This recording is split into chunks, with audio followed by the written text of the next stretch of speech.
So congratulations if you managed to program this estimate transform function. So this is non-trivial code, and it's a really useful function which is able to compute the best similarity transform in a least squares sense between a left point list and a right point list. And if you got some strange errors when the number of points is very low, namely 1 or 0, then let me give you an additional hint. So the similarity transform returns 4 parameters. So to estimate the 4 parameters, we need at least 4 observations. Now if you have 2 points in the left list and you got 2 points in the right list, then the similarity transform is able to compute a perfect fit because the 2 point pairs lead to 2 observation equations each. And so overall you have 4 observation equations for 4 unknown parameters. Now what happens if you have only 1 point? Then it is easy to see that you could compute the translation, but you will be unable to compute the scale and the rotation matrix. But your function returns those values. So it is clear that the function will fail in some sense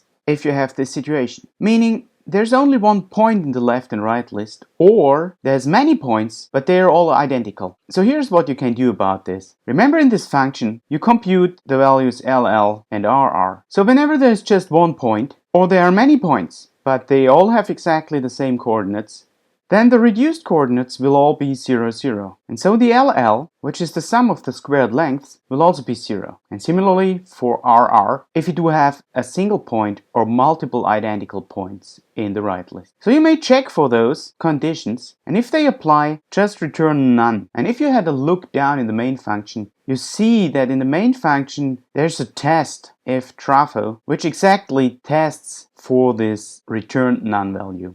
Now, if you program the estimation successfully, running the code will produce a file called estimate transform text. Now load this file. The file contains the trajectory and also the points which were measured by the laser scanner. And then in magenta, it contains the best fit of the green points to the reference positions, which are those gray disks, using our newly programmed rigid body transform estimation. Now as we move along the trajectory,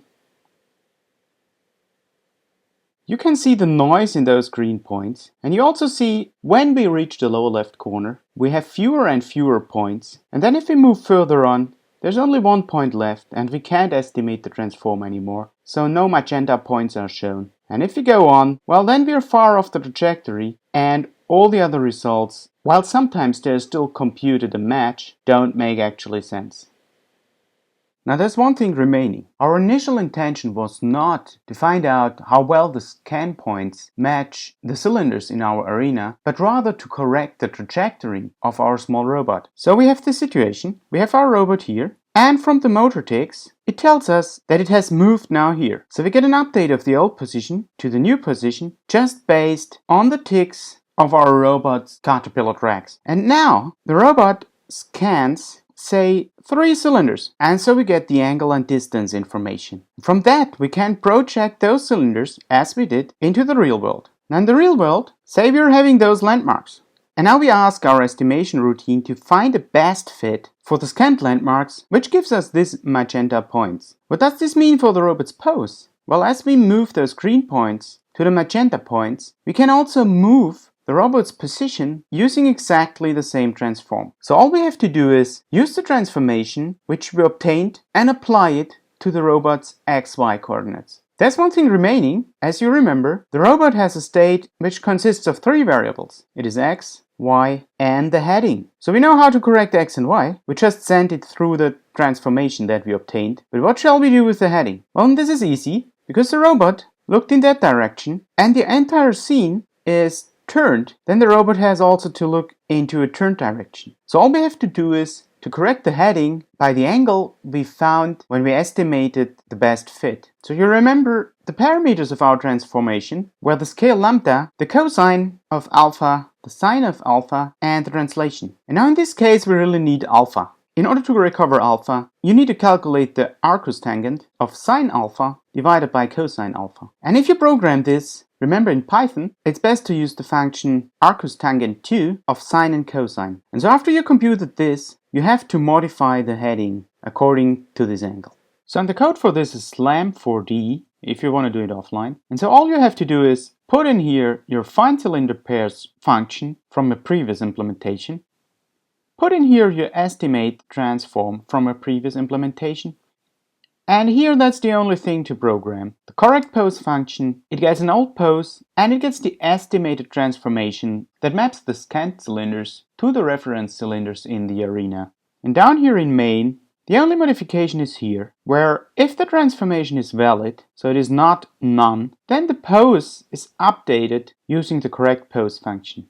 Now let's have a look at how it should look like if your code runs correctly. So the code will produce an apply transform text file. So load this, and this is amazing. Now for the first time, we seem to have a correct trajectory. It's kind of noisy, but still, by just using the motor ticks, which were not very accurate, and the matching of the cylinders, we now obtain a trajectory that seems to be correct globally. Let's load the arena cylinders as well. So you see the matching worked very well in the beginning. Then as we move along, here comes a critical situation. The matching does not work anymore, so the robot relies exclusively on the motor tick information. And here, this cylinder actually belongs down here, and we're probably almost lost. But in the next step, we're lucky that due to a heading change, those two landmarks match, and so we're back on the track. Now here, we have a match by two cylinders, and now if we move on by one step, there's a third cylinder. Now there's some noise in all those measurements, and so incorporating the third cylinder into our estimation makes our trajectory jump. Now let's load the reference data as well. So the reference data is also not true because it was just obtained by this uncalibrated overhead camera. But what we can see is, for example here, the turn of the robot is too strong. But then fortunately here, the matching of the landmarks brings the robot closer to the correct trajectory. And now if you compare this to our previous results, our matching result is now globally correct, but it looks pretty jagged. The reason for this is that we didn't have a concept to deal with the measurement noise of our laser scanner. But if you compare this to our previous result, you can see the previous result is much smoother, but overall it tends to bend, and after a while it ends up in a completely wrong position.